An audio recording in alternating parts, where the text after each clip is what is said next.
welcome to our podcast. We are still finding a name for that. Either way, We started about 15 minutes ago. yeah, we're doing pretty good. My name's Aiden. I am 22 years old. The last 4 years, I've been attending Western Illinois University, Macomb, Illinois. Shout out to Western. They need some more students. I studied foreign language and I have a minor in human resources. I was able to graduate debt-free, which is a big accomplishment for myself. I cannot say that. Really enjoyed that. I spent 5 months in Spain, a month in France, a month in Mexico, 3 weeks in Argentina. I really enjoyed traveling and I really love meeting new people, and overall I love eating food. So it was great to experience all these different cultures and learn more about them, eat food, and make lifelong friends. And yeah, that's a little background on me, and I'm gonna pass it over to my colleague here, Stanley. My name is Stan. I went to a Division I university. I'm not going to say the exact name. I think you can figure out, but right now we're really good at basketball. We have a pretty good swimming team as well, and if you've heard of Zach Eady, you know where I went to. So I studied aeronautical engineering for 4 years. I also studied biotech and data science and visualization. So if you ever heard the analogy of a hedgehog and a fox, I'm a fox. A hedgehog knows one big thing, a fox knows many. I know many. I know more than him. Anyway. And yes, I'm a little more of a phlegmatic character than my colleague Aiden over here. Very taciturn, calm individual, reserved, have that kind of monotone voice, which I'm working on it. I know you want to hear something more vibrant, and we're going to work on it in this podcast. My communication skills, I've been working on those as well. Networking is normal. Yes, you said that. You heard that right. Networking is normal. You can talk to people, and that's what we're going to do today.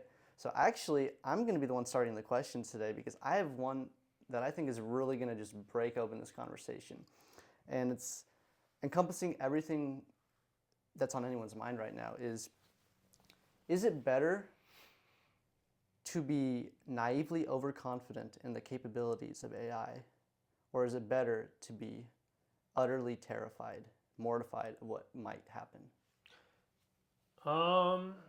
Okay. I would say naively overconfident.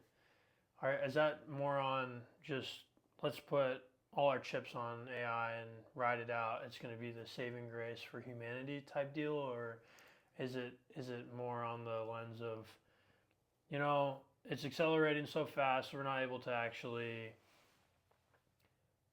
I don't say lock it down, but put restrictions on it and tailor it to our needs and make sure that it doesn't get out of control and we start having sentient robots, which I'm sure we probably already do somewhere in some facility.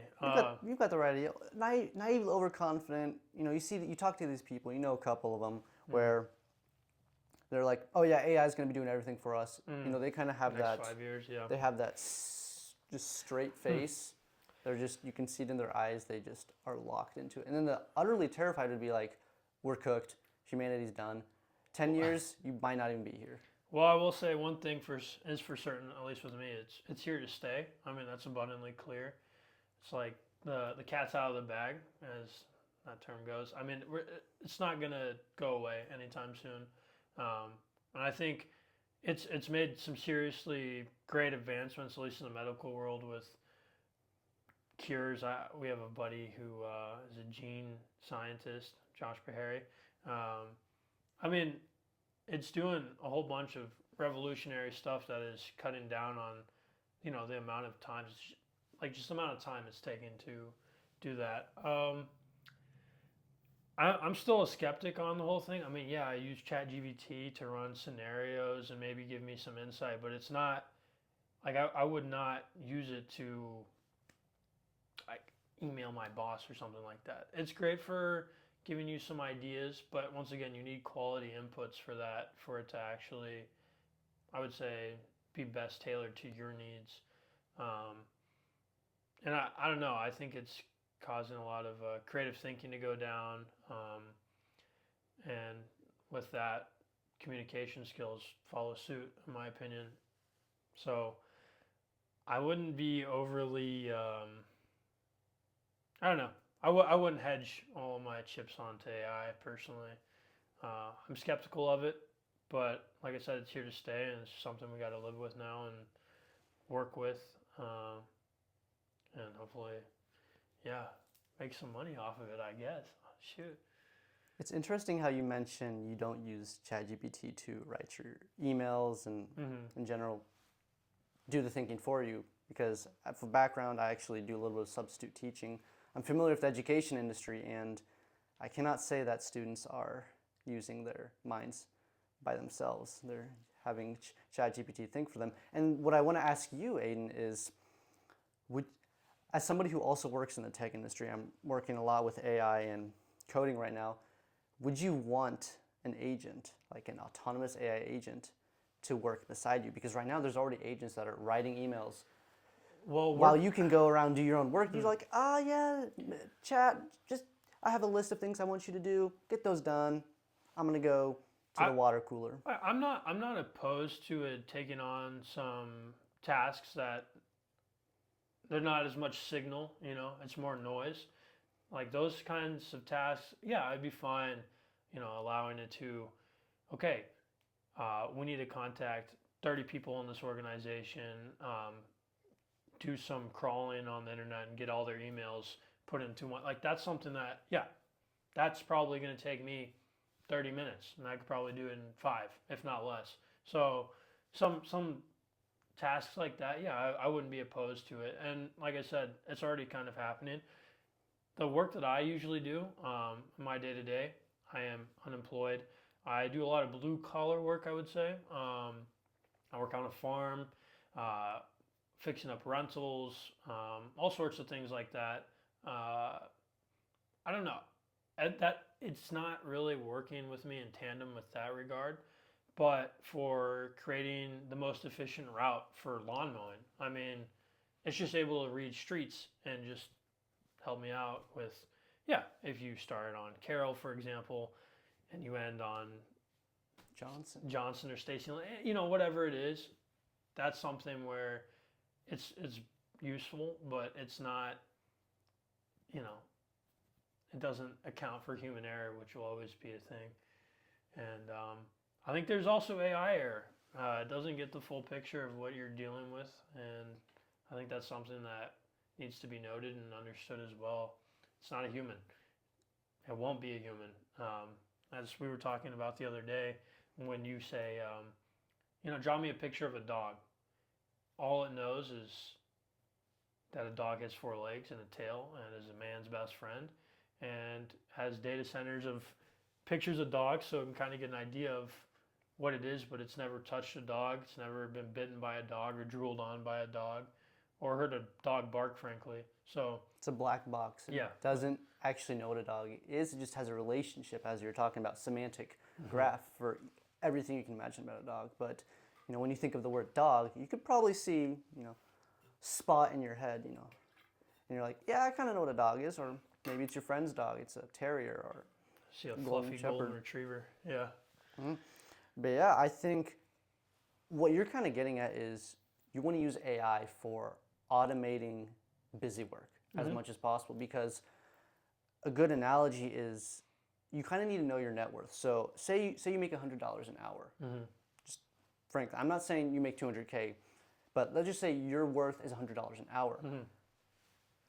Anything that costs you less than $100 an hour, you should automate or delegate. There's this thing from Stephen R. Covey's book, The 7, I believe, Habits of Highly Effective People, and it introduces the Eisenhower matrix, where you have important tasks and not important tasks. You have urgent tasks and not urgent tasks. And there's some tasks you should delegate. These are ones that are not important but urgent, I believe. You got to get them done, but they're not important. Yep. So this is where you might want to use AI instead of having a secretary, because kind of the scary but also very useful aspect of AI is that it will do so much work for less than minimum wage. True. So imagine you're automating At the cost of our water supply, though. That's very true. And perhaps your secretary's future if you have one. Yeah. Yes, automating busy work is great because it allows you to do the tasks that actually bring in that $100 an hour, if that's whatever it might be. Might be for you $250 an hour. I mean, I think efficiency is a really important thing if you're running a business or just doing anything, frankly, whether it's for work or business or personal things in life. But yeah, I just wouldn't hedge all my chips on it right now. I think that there's a lot of improvement that needs to be made, and like with social media, I feel like there needs to be some restrictions on certain things that, yeah, I don't know. It's just kind of a wild rocket, and we're just kind of watching it soar around and hoping it doesn't hit something important right now. And that's kind of how I'd feel with it. But I mean, I think there should be some regulations on that. Guardrails. Yeah, guardrails. I mean, it's like Meta with data leaks on personal information. I feel like that's, I mean, the AI, like as soon as you type in your address, I mean, shoot, it knows where you live. And another thing that I find really interesting is if Stanley and I were to look at, if I were to ask artificial intelligence, who is the best basketball player, you know, and I really like LeBron James, you know, Stanley might like Steph Curry. Steph Curry, all right, yeah, and because it has insight on us already and what we're doing. I don't know. It will tailor its answer to what it knows about us. So, yeah. Yeah. Problem with AI is that exactly what you described. It lacks determinism. The example I like to use to understand determinism versus stochasticity, randomness is if you open 10 chat GPT windows and you ask it the same 10 questions, whatever it might be. How was your day? What is the best place to get dinner in Chicago, Illinois, for example? You'll get 10 different answers. Right. And yes, that's sometimes a good thing, but imagine you're trying to use AI for finance or something very important that is where accuracy and verifiability are critical. Yes. Yeah. You wouldn't want 10 different answers. Let's see, in which quarter was my revenue below that mean target value? Yeah. Like quarter 1, 2024, quarter 3, 2025. Like, well, which one? Do I have to manually go through my data now? Right, and that's the thing. It's all based on the data entries that you've made. Which, once again, coming back to human error. I mean, we all make it, but that could skew the whole thing. So. I like how you mentioned social media because back to the agents. This is kind of a crazy question, but would you like an AI agent, by the way, to run your social media and manage that as kind of like a busy work? Because especially if you're 100%. If you're an athlete, especially business, because social media is so integral to getting your name out. Especially if you're a small business, because medium is the message, as McLuhan said. So would you want an AI agent to turn that into busy work so you can actually focus on building the business itself rather than, oh, I need to make 10 LinkedIn posts every single day, Monday, Tuesday, Wednesday, Thursday, Friday, Saturday, Sunday. I need to make 10 Instagram posts, 4 reels, and so forth. Would you want an AI agent being able to do all that for you? For me personally, 100% yes. So I don't think Stanley has like Instagram, Facebook. I could be mistaken with that. You're not mistaken. Okay, good to hear. I have all of them, but they're on my iPad after listening to Diary of a CEO podcast, just learning about how social media is rewiring my brain by scrolling. Just there's a whole bunch of stuff going on when you see someone with a picture living like, oh my God, they went on this vacation. Why am I not on this vacation? FOMO. Yeah, you might not consciously think about it, but subconsciously it's there. And that was enough to switch me up. And I was just like, I'm not comfortable with. I just don't want to play that game anymore. It's a waste of precious time, and there's always something that I could be doing. I have a plethora of things every day that need to be done. So put it all on my iPad. But to answer your question, absolutely, I would love an AI agent to just, okay, we're going to post every day. I give all the content, the pictures, it organizes them, comes up with a caption, comes up with all the hashtags, whatever. The LinkedIn post, here's what we're doing. Like, here's how I've grown in the last week. Here's something relevant that I've done to my job, my position. I would love that. I think it's a trap. As soon as you click on the icon, whichever one it is, you're just being fed all this information, and that's kind of a big issue that we're having right now. Is we're at a point where we're so connected via social media that it's an overload of information that our brain isn't necessarily able to process. I mean, I hate to say it, but like while Ukraine was being invaded by Russia, I mean, I watched someone blow up, and it's like, I just watched someone die, and it's hard for your brain to really process that, and you see so much of that in the news, or you see all these horrible things, and it just starts to become normalized for you, and it's not normal. Like, it just shouldn't. It's not something you should feel like it. So I don't know. For me personally, I think as soon as you click on the icon, you're kind of screwed. I would say at least 10 minutes of your time is out the 10, window. probably an hour for most people. I think the average. I mean, for most the average people, time for spent most on people, social media is anywhere from like 5, 6 to 8 hours a day. Yeah. And it's not all at once. It's 5 minutes here, 12 minutes there, Right. 20 minutes on your lunch break, on the toilet. On the you name it. toilet. My God. Yeah. That's a scary one. Yeah, I mean, I think it's insane that we have an infobesity epidemic. Talk about obesity, we have an infobesity epidemic. Yeah. And maybe AI could actually help that out, because imagine if instead of what you're seeing on social media is actual people, say it's your friend who just went to Hawaii for 2 weeks, or your best friend is at somebody else's wedding that costs 10 grand. What if it's all just AI agents talking to each other pretty much? Getting people off of it, that actually might not be a bad thing. You just have, instead of the people actually doing the scrolling, it's the AI doing the So scrolling. are you saying that artificial intelligence is going to put restrictions on our screen time? That It sounds wouldn't be- sentient to me. I don't necessarily think it would be sentient. It would just be like, well, what's the point of a person being on there if all you're seeing is AI? It's like, well, why should I be on social media if nobody else is? Because it's Well, just do you their think there's going to agents. be? I mean, we're already seeing with like reels and stuff like that, and not just reels. I mean, literally everything. AI is creating videos. I mean, I just And good ones too. yeah, actually, really There's good a LinkedIn one. post about it. Someone mentioned on LinkedIn how they watched a music video, and they didn't realize it was AI until they looked up that it was made by AI. I want to know like how from this conversation, the next 2 to 3 years, maybe 5. We really want to stretch it that far.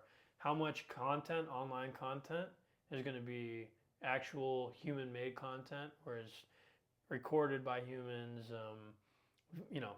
camera, pictures, whatever it may be, versus how much of it is just created by AI. I mean, once again, it's the trap, getting you there, clicking on it, and just feeding you all that information. It's scary news. I don't know. It makes me nervous.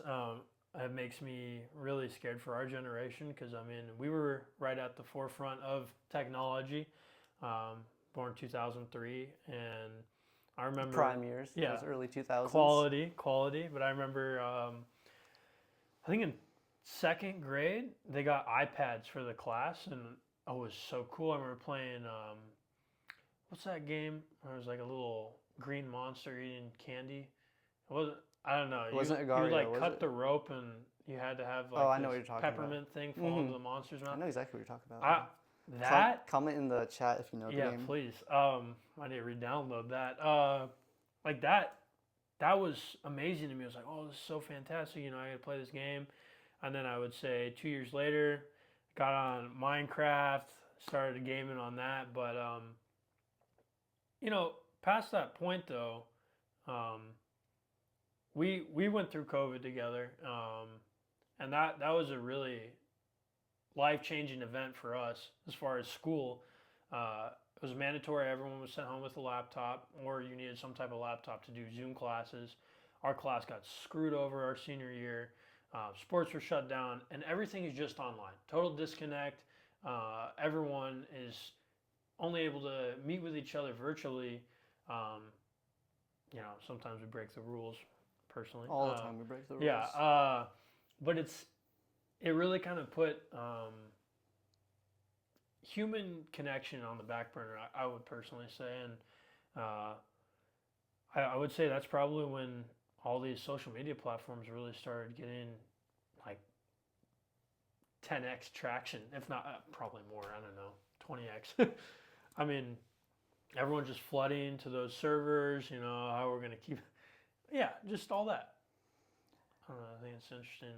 Makes me bring up an interesting point. How isn't it a little frightening how some, not necessarily media, but some enterprises, some companies, some brand names rise up when humanity is at its lowest point. So you mentioned how all the different social media platforms skyrocketed in popularity during the pandemic. Is that really a good thing? It says it very obviously says something. Well, so humanity's at its, dare I say, point of extinction, and then everything just skyrockets. You can have 40,000 rolls of toilet paper delivered to your front door. The toilet paper shortage. All these different platforms are skyrocketing, and they never ever skyrocketed at any other point in time. It says, so for these, it's like there's a negative correlation between quality of life and social media prowess, such that when one is up, the other's down. When humanity was down, social media was up. In the early 2000s, man. Fear. Free enterprise. It's like number one selling point. It is. That's why you hear about bad things in the media all the time, and fear mongering is a strategy. It's crazy. Yes. I don't know. I think it's an interesting point. I'd like to hear your thoughts on how education you think changed from right at the brink of COVID. So maybe 2018, 2019, where education was headed as a whole. Okay. Then we had kind of two big hits. First, we had, of course, the pandemic, that 2020, 2021, maybe a little bit 2022, depending on where you were. Yeah. And then it felt like, 2023-ish? Yeah. Kind of have a year of breathing space followed by AI. Breathing space with no mask. Yeah, so I guess let's see, we'll go 2018, 2019, so it was our sophomore, junior year. Of high school. High school, yeah. American high school for international viewers. Yeah, so I remember being in the classroom, all my friends, no mask, everything was fine and dandy. And I think it was spring break. We have a week-long break, and spring break is in March for our non-American viewers. Sorry. And that's when all these things started coming out as far as like, it was the Wuhan virus. People were starting freaking out like, it's spreading. There would be little cases popping up here and there. And I remember my buddy Ethan, he looked at me and he was like, what if we just don't go back to school? And, obviously I just kind of laughed it off, but we didn't go back to school for almost a year. So everything got switched to online. So every in-person class, I'm trying to remember what kind of classes I had at that time, but teachers not knowing how to operate Zoom. Also, it's just not a traditional way of running a classroom either. That was really bad. When you're on a computer in your house, like, I'm being honest, I was smoking weed on the computer while I'm listening to like a teacher. Like, I did not care. I'm in my house. I remember going down. I fell down my steps one time because I was going to the kitchen because I was hungry. I had the munchies, something like that. And I remember just falling. I was off. I was not on mute, and it's like, shit. Mr. Jordan was like, hey, can you stay a few minutes after class today? And I was like, yeah, sure. But you know what I mean? It was just a crazy change of, I'm going to school in my house. I'm homeschooled, but parents are gone, living alone. Not necessarily my sister was there, but both of our parents are educators. My dad's special ed teacher for 35 years. Now he works at Western. and my mom, I guess, may have mentioned earlier, she is a foreign language teacher, but she was working out at a school, VIT, was high school at the time. She used to work at Western as well, but layoffs because Western. And then Stanley, his mom, My mother is an economics professor also at she was Western. my teacher. Shout out Allah. But yeah, it was a big change and big switch up. And I remember graduated. We then went to 2020 or 2019. No, 2020. 2020. Went to hybrid school, so it's like Monday, Wednesday, Friday. I could go. This would also be in the fall of 2020. Yeah, fall of 20. I could go to class. I would go to school. Half my friends are online still, and then those other 2 days, they would come to class, and I would be online. And then the following week, we'd flip flop those schedules. So I thought that was pretty interesting. Pretty shitty, to be honest. I mean, school is very much a social. Those are your formative years. Yeah, 14 to 18. it's really important to have that, just to be around your friends and, kind of all going through it together. We both, we also are trumpet players. I still play the trumpet. He plays piano more now. But we were in band with masks on. We had to play with masks on, and that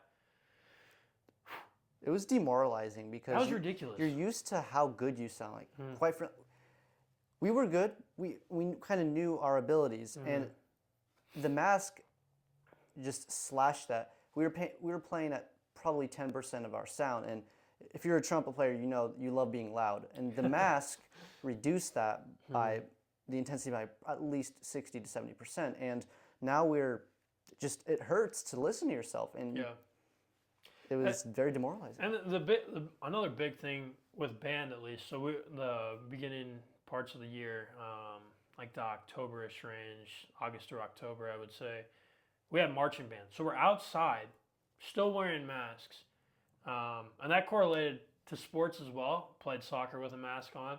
I mean, it's just hard to breathe with a mask on. I mean, it's over your face. I mean, I think we all are aware of what that was like. Exercising with a mask is problematic. I remember when I was at my first year university, I almost got kicked out of the rec several times for simply not wearing my mask while I was running on a treadmill. Not following the rules. Get them out of here. Anyway. And for those who think that's laughable and deserves to be punished, you go try running with a mask. But yeah, I would say those last couple of years were really horrible for me as a student. Just teachers are trying to adapt, and it's not their fault. I mean, they always seem to get handed the short end of the stick when it comes to adapting to the I mean, they're the daytime babysitters, if you will. Education right now is paid/unpaid. It's a gray area, but it's effectively babysitting K through 18. Yeah, I do K think through our 12 educational system does need to be improved. I think they need to be paid more. I think education is something that we need to really, spend a lot of time on and figure out solutions to having a smarter overall country. Especially with how literacy rates are going down. I read recently that maybe this changed, but 21% of U.S. adults are functionally illiterate. And I see this in my own students where their writing, of course, is terrible. And sure, I wasn't the best writer either. Yeah, I'm I not was going to just toot my thinking horn about there. my own. But their ability to, or rather inability to express their concrete thoughts is just ridiculously terrible. It's non-existent. They're unable to form coherent strings of sentences, and it's well, when you're being fed all that media, why have and it? the government definitely needs to step in because you're mentioning teachers always get the short end of the stick. I think we need to have maybe government, state level, or community level. Good teachers need to be paid more. Bad teachers need to be paid less or fired. I just fire them. It's like tearing off the Band-Aid. Get them out of there. I mean, is it really not helping? I mean, yeah, sure, there's...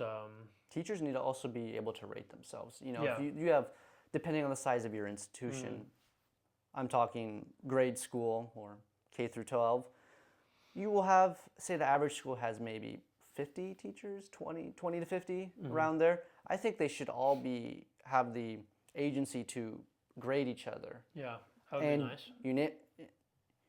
Anonymously, so Yeah, no one anonymously, is, not publicly, Right. and then the school district administrator can take these into account. Okay, is this teacher worth keeping around, or do I need to do a little more investigation? How do the students think about this teacher? How do the students' parents think about the teacher? Well, it's hard to have standards when there are no standards, just like government spending.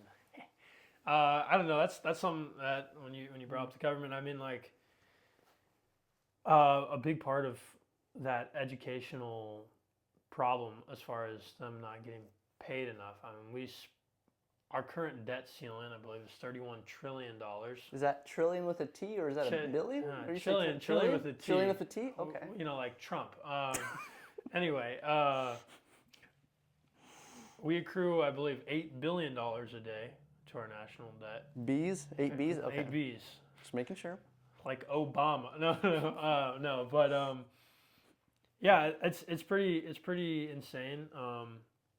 Now, our country, the United States, is a very unique country, and what we have as far as our economic policies, what we spend money on. Obviously, we're the number one war state, if you will, war country. We love guns. Those go into the schools too sometimes.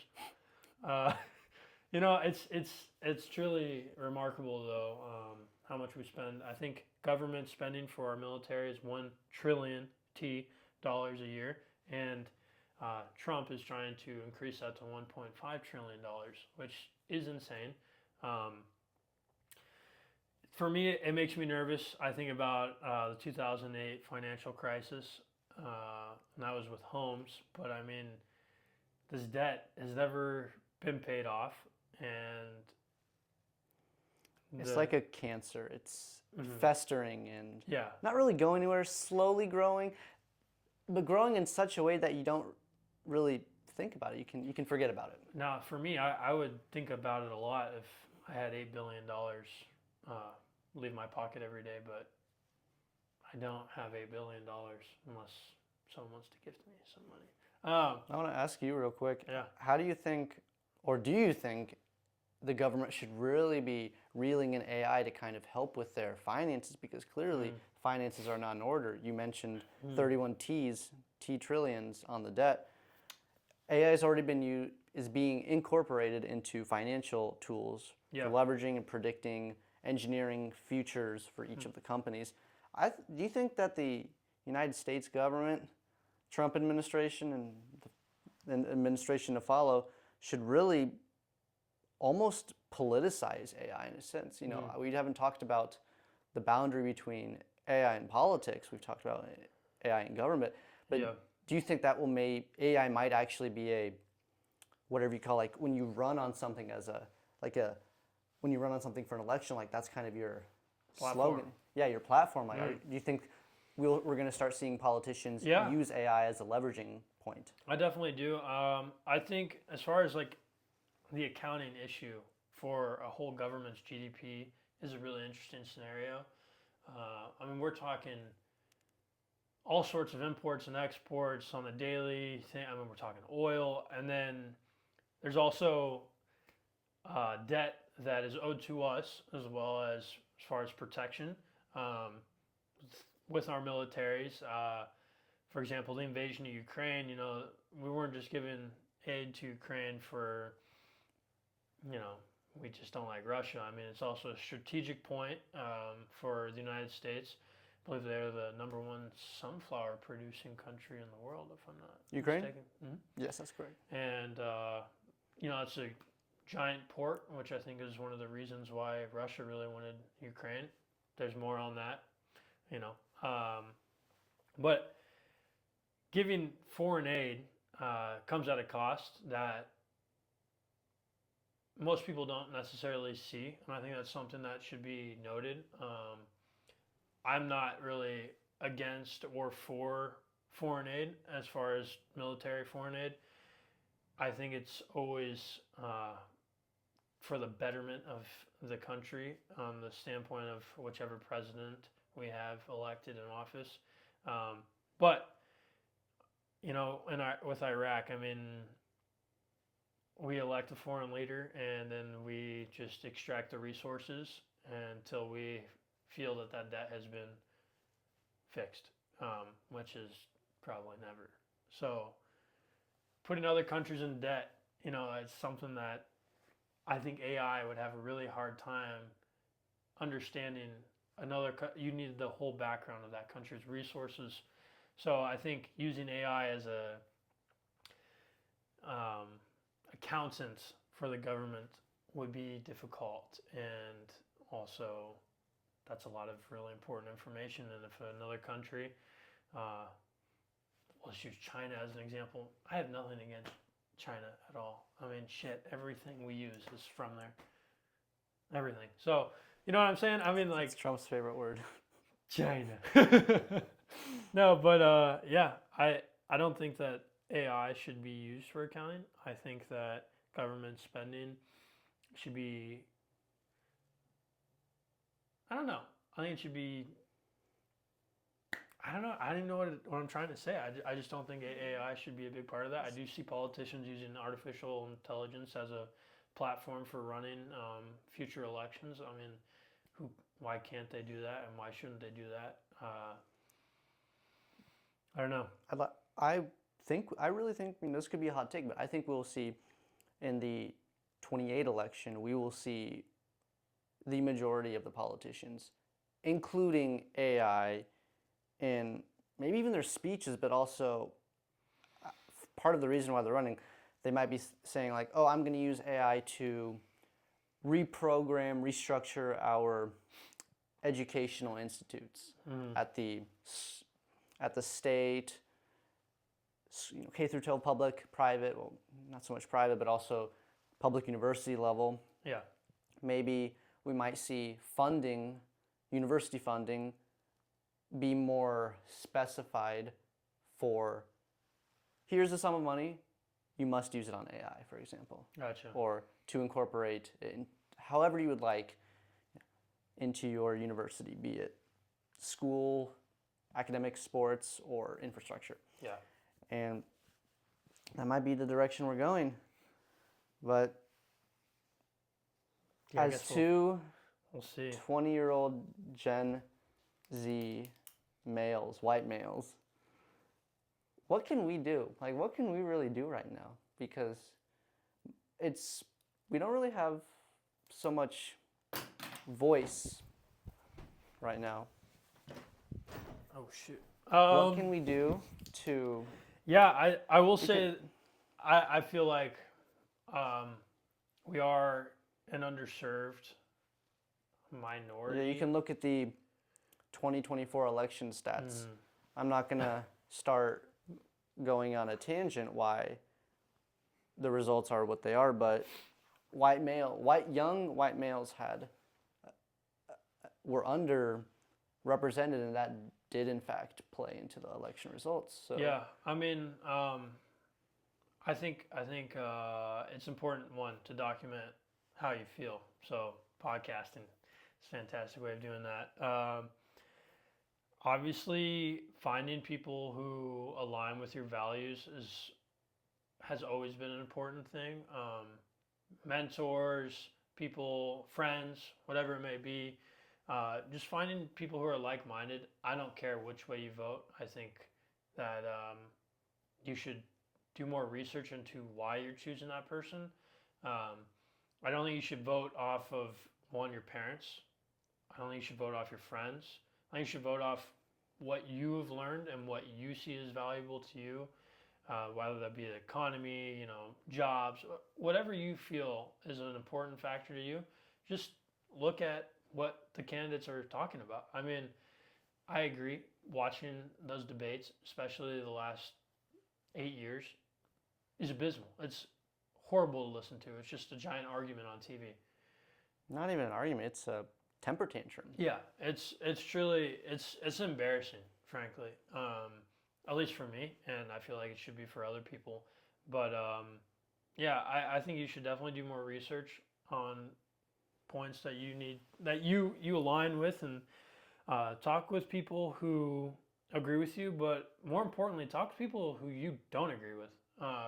Try and understand their side of the story, um, and maybe you can change their mind, and maybe they can change yours. Who knows? It just kind of depends. But we're getting more divided, and I don't like that. We need to be more connected. It's like love your neighbor, and it's like, do you even know who your neighbor is? Really, it's fascinating to me, um, and yeah, it's just getting to a point where people are just like you mentioned with just going to a store and talking to someone at the counter or the checkout. Get their name, make it personal. Especially if you shop there every week. Username. That's Yeah. another thing I actually It's a noticed. form of respect. Like I don't see anybody using people's names. That's something I try to work on is if you know their name, because remember, Dale Carnegie said it best, someone's name is the sweetest sound to that person. So say that. yeah, using. I mean, it's not gonna take up a lot of mental space in your brain. I mean, Ellis Perlman had a really good clip on this, but if you really struggle to remember names, write them down. Write down, make mental notes in your phone notes, conversations you have every single day. Their name, maybe where they're from, what they do, some interests. Find common ground so you can take you and them to higher ground. Yeah, the next step of communication, which is great. But yeah, I don't know. For me, don't forget about your hobbies. We went for a bike ride the other day, and we've been cooped up inside. It's been cold. It's winter here. It's February 21st? 20th. Can't keep my day straight. But it was a nice warm day, and went for a beautiful bike ride. And, I've been able to ride my bike, and that's arguably one of my favorite things to do when I have free time, which is abundant all the time if you have a perfect life. Yeah, hobbies. So biking for me, I like flying my drone. Just go for a walk. Just going for a 10-minute walk a day can really, there's lots of studies on showing how that helps your brain. It helps you just kind of reground yourself and be one. Be bored. People need to be bored more. Oh, I don't know about a little that. bit. It's when your mind runs all the time because your dopamine receptors are getting force fed so much content every day that you just need 15 to 20 minutes to reset. Be bored, go for a walk, leave your phone at your place, read a book, 15, 20 minutes. Leaving the phone behind on that walk is something I definitely do. You don't need it. It's just a walk. Do a technology fast once a week. Yeah. See how your life changes. I meditate. I've also started pranayama breathing techniques, which has been really helpful for me. And then, working out, of course. Eating a healthy diet. Cut out the processed shit. 20% of your brain is microplastics right now. Fucking sugar, bro. Sugar and microplastics. It's in everything. It's pissing me off.